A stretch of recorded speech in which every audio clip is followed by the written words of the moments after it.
Hey, good morning. This is Dawn Peachy, and this is Tactical Thursdays, where I help you gain the skills you need to move ahead with your business and your career. And I've got a special item here today because I think it's something that affects all of us. How do we maintain productivity through the holidays? And let's think about this work-life balance thing. You know, when I work with my clients and they come, for business coaching, it's fascinating because almost 100% of the people who come to us, when we map out their year and their productivity throughout the year, what we find is there's a huge drop-off at the end of the year.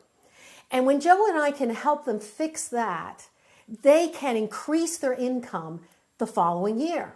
And so here we are, it's December 1st, and we are officially in the holiday season. Yes, we're going to be pulled in a million different directions.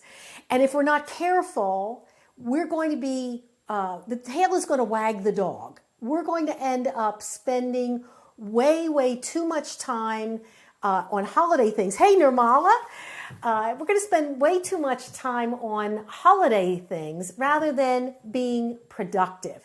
Productivity is what we're after. Hey, Annie, how you doing?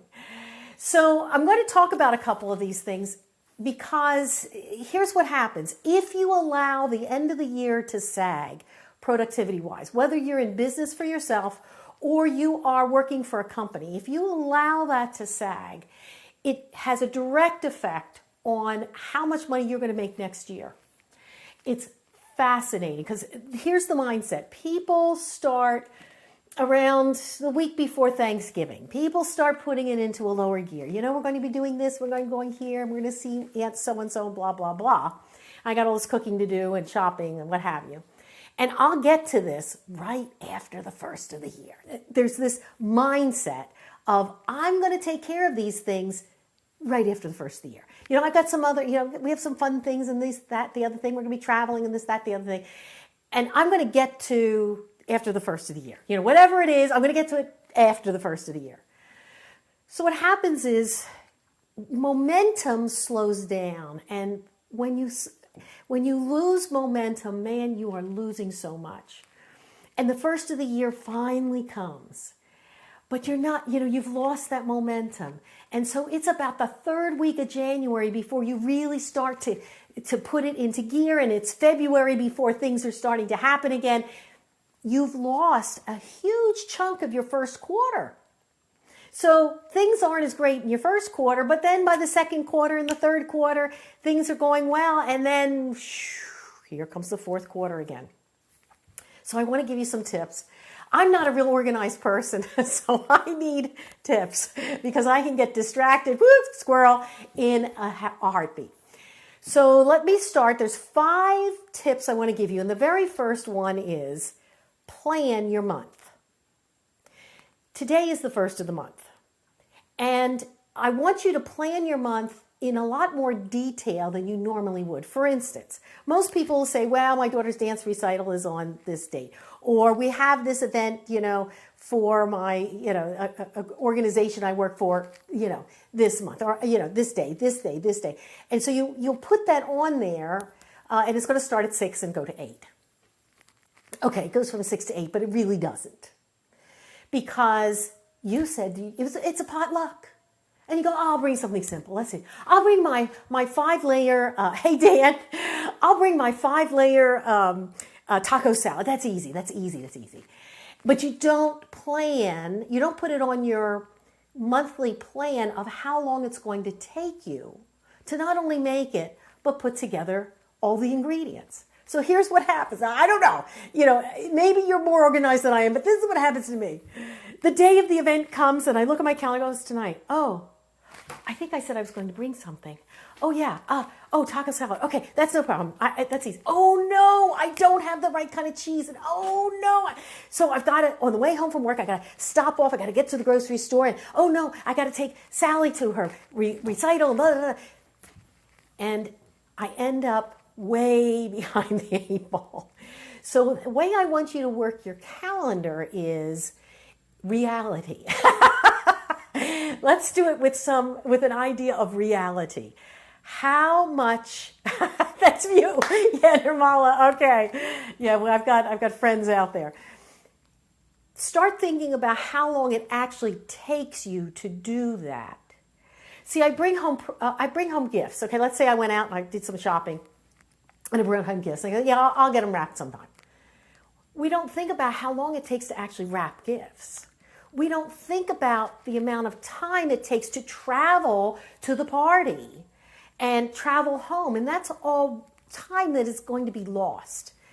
So start off with, thank you for the thumbs up, start off with a real plan. Okay, what is actually going to happen? Hey, Suzanne, good to have you with us. So the actual amount of time you're going to need for all these different activities. The second thing, and I think this is really critical, is decide how many hours a day you're going to work. Now, if you're an entrepreneur, you have a more flexible schedule. What we say here is you get to pick the 20 hours a day you get to work. But your schedule is a little bit more flexible. And oftentimes, entrepreneurs will kind of put it in a lower gear. Decide, I'm going to put in 8 hours a day and then stick to it. If you work for somebody else, they're paying you. Hey, Joe Pons, if you're working for somebody else, they're paying you for the full day. And you need to be engaged for the full day. That's being honest with your employer and with yourself. So if you're an entrepreneur, you're in sales, you've got to decide, I'm going to work X number of hours a day. I'm going to make X number of phone calls every day. I'm going to try to get X number of appointments this month. See, this is another thing. People say, oh, nobody wants to sit down with you. You can't get in front of anybody over the holidays. That is baloney. Baloney, Oscar Mayer baloney. Because people tend to have a little bit more give in their schedule. Okay, they tend to think of these kinds of, this is where they want to catch up. And Joe and I, every year we've been in business, we've worked straight through the holidays. You never see the Peachies off on a cruise somewhere or something like that. We work straight through the holidays because people can get some time off. And lots of times people come in for our sales training, our speaker boot camp, disc certification, whatever. They come in for that over the holidays because they have a couple days off from work.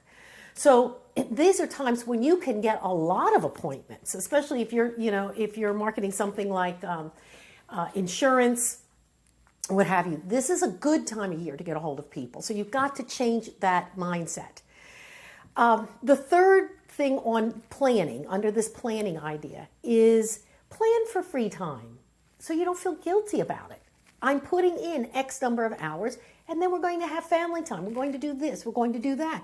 I'm going to cook. I'm going to make Christmas cookies with my grandchildren. Whatever it is, plan for it.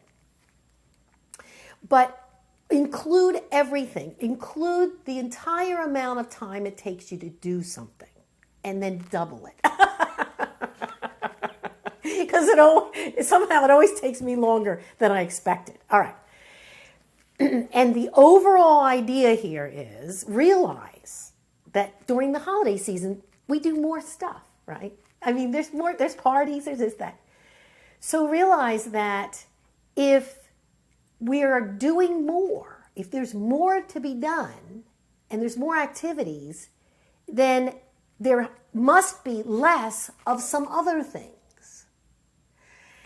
This is a big mistake people make in planning. They think that I'm going to do all these extra things while I'm doing the full schedule that I normally do. You're going to have to find ways.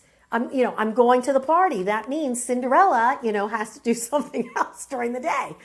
So a couple things is look at how much time you're spending in front of the television, how much time you're spending on Pinterest or things of that nature. Something has got to give. And it cannot be your work schedule. It cannot be what is producing income for your family. That has to be a non-negotiable through the holiday. So other things have got to gain less importance, less time, less attention if you're going to have the time to do all these other things. All right, so that's the first thing, planning your month. If you will take an hour and really work that out, I promise you it's going to reap huge benefits. Number 2, instead of managing your time, manage your energy. I've had to learn a big lesson on this year. I've been struggling a little bit with my energy level. And this is a really critical item. First of all, decide what point in time of the day are you most productive. Oh, I'm getting some love. Thank you for the love. Sometimes you have to decide, am I a morning person? Do I do better in the afternoon? Do I do better in the evening? Some people, that they'd rather work straight through the night, things like that. But decide which part of the day is your best part of the day. Hey, Matt. And make sure that you are doing your highest income producing activities then. Shopping is not an income producing activity. Okay, just so you know, baking cookies is not, decorating the tree is not. Your highest income producing activities have to happen during the period of time during the day that you have the most energy. Manage your energy. Decide if I have to have 3 appointments and morning is my best time, I got to get these things done before I start looking at recipes for, fruitcake. All right. So also, all right, here's another, and if you like this, share this broadcast. When this comes out, share this broadcast. Another item when we talk about energy is watch your sugar intake. You're going to be at the office and there's going to be donuts and Christmas cookies and gingerbread men and baklava and all kinds of delicious things. And most people, when they eat sugar, they get some energy and then they kind of come down into the sugar coma of I'm not getting much done. All right, so we've got to be very careful about that. So if there are cookies there and it's the lunch break, take a couple cookies, but save them for 4 o'clock in the afternoon. When you're having that kind of letdown, the cookies will give you a little bit of an uplift and get you home, get you to finish out the day, get you home, and then you can have dinner. Or save them for after dinner. And some people say, well, Dawn, I don't like to save them for after dinner because that makes me fat. They're going to make you fat. Cookies, it doesn't matter what time of the day you eat them. They're never a diet food. So be really careful with your sugar intake when it comes to your energy level. Okay. Number 3. Okay, I'm doing good for time. I learned this one from my mother-in-law. She worked full-time and had a perfect Christmas. Well, kind of a perfect Christmas. And the number 3 tip is take the easy road whenever possible. Now, let me explain this. My mother-in-law, she worked all these hours, and we had the best Christmas at her house. The food was fabulous. She'd make homemade, monogot and everything else. I mean, it was fabulous. And I used to look at her and think, how did she do this? Because I'm running around like a chicken without a head on, and she was busy, but she was in control. And then I watched, and I realized that my mother-in-law really only worked hard 2 days of the month. She worked hard the day before the holiday to cook the food, and she worked hard the day of the holiday to serve the food and clean up and all that. And yet, nobody ever felt like it wasn't the perfect Christmas. And this is what she did. So I sat back and I watched this. At Thanksgiving, she would go to the store and buy, lost reception, hopefully you'll post replay. Okay, yes, I always post the replay. What she did was at Thanksgiving, she would buy a holiday tablecloth and she'd put that out. And they'd put up a small tree, okay? Lots of times they didn't put lights on it. And she sat and she did her shopping out of catalogs. And she did her, and she would buy beautiful Christmas cards and she would sit at night while she was watching some television and she'd write out her Christmas cards. She probably had them all in the mail before December 5th. And she knew what she could do and what she couldn't do. and she didn't try to be Martha Stewart. You know, we've got to kill this idea that we have to have this perfect Hallmark Christmas. We don't have to have a perfect Hallmark Christmas. Christmas is about people. You know, Martha Stewart will not be knocking on your door to see if your Yule logs are stacked properly. So realize, you know, it's kind of sitting back and going, you know, this doesn't have to be perfect. I remember I had a friend, it was the week before Christmas, and she decided she needed to sew placemats and all these things. I said, why are you doing this, Diane? It's just, well, because, you know, my house looked just so. This is the wrong time. Sew your Christmas placemats back in June, all right? The week before Christmas is not the time to do it. So take the easy way out, and I'm going to tell you something really important. When you take the easy way out, shop from individuals you know are in direct sales companies. I keep everybody's catalog. And at the holiday season, this is when I go to those catalogs, and I'm going to call some of these gals and guys and shop from them, whether it's a candle, whether it's makeup, whether it's some doodad for the hair, jewelry, whatever it is, some little stocking stuff or whatever it is. I'm going to shop from those guys and gals who are in direct sales for two reasons. Number one, I want to support their business. Number two, they have a very good feeling about me for the whole rest of the year. I mean, I can buy this thing at Dillard's or Discount House or wherever or online, but I don't get any return on my investment. Be thinking about that.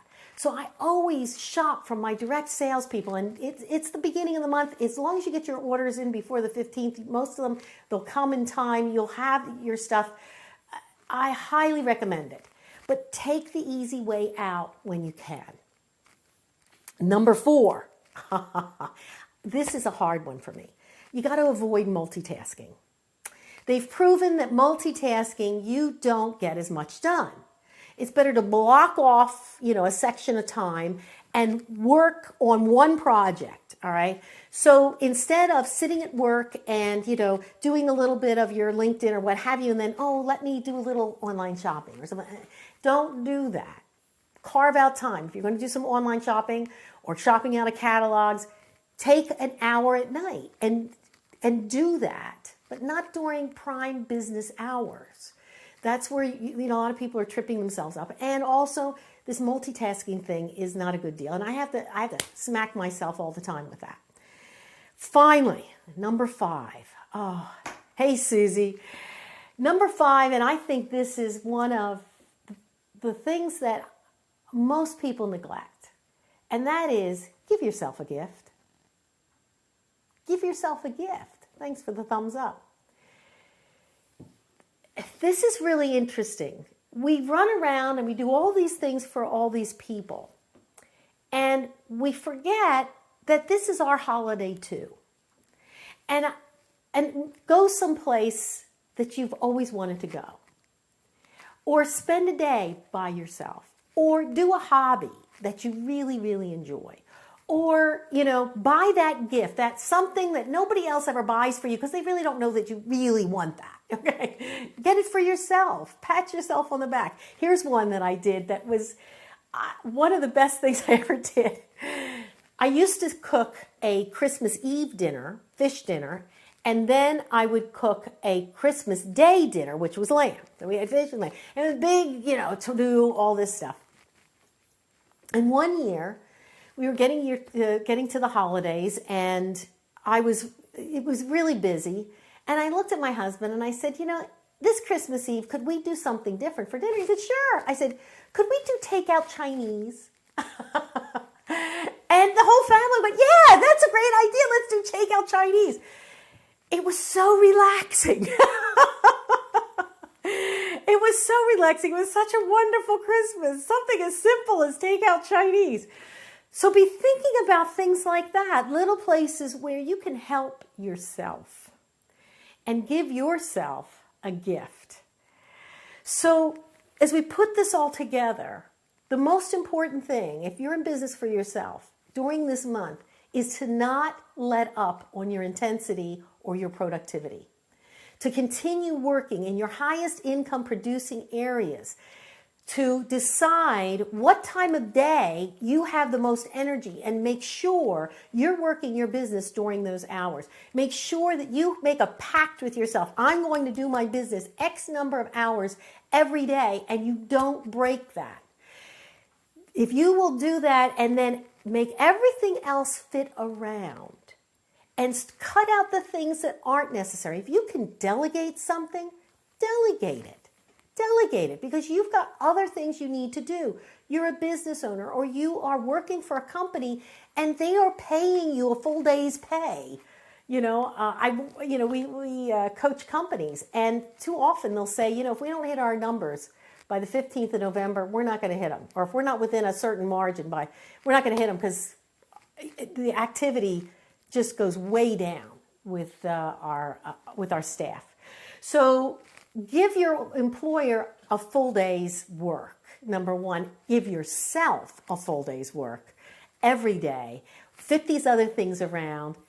You don't have to be perfect. Give yourself a gift. And I hope you have a fabulous holiday season. Share this with folks.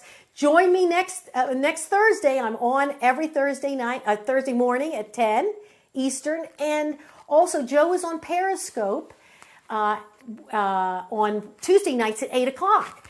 And if you want to connect with us, here's some of the ways you can connect with us. You can catch me at Donna Peachy and Peachy. I want to know what topics you would like me to discuss. We're making our plans for the topics we're going to be discussing next year, so send your cards and letters. Keep those cards and letters coming. Keep those email posts coming about what you would like us to cover, because we want to help you gain that unfair advantage over your competition.